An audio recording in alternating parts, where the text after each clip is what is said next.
A press release is a good way to diversify your link profile. However, you will want to take a few precautions if you want to use a press release. You will want to use a reputed service like prweb.com to have your press release distributed. You would not want to use cheap services that are sold on some sites for $5 or so.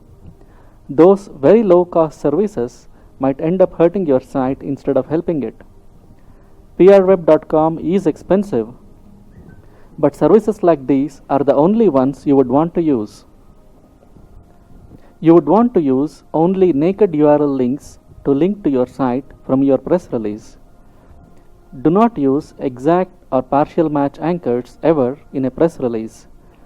Branded URL links might be alright, but you would want to stick with naked URL links. For instance, if we were to use a press release to link to our site, happydreams.com, we would want to use naked URL links like these.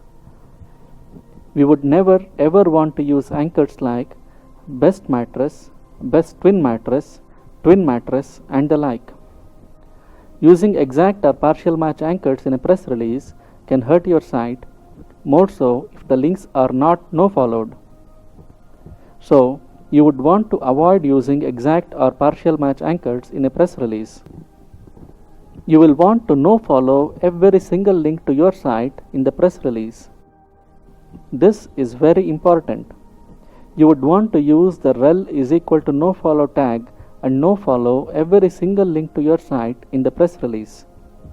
If you are using naked URL links and the no-follow tag for those links in your press release, you will diversify your link profile, and that can do your site a lot of good.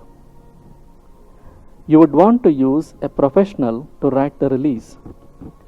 Unless you have written several press releases in the past, you would want to hire a professional to write a press release for you.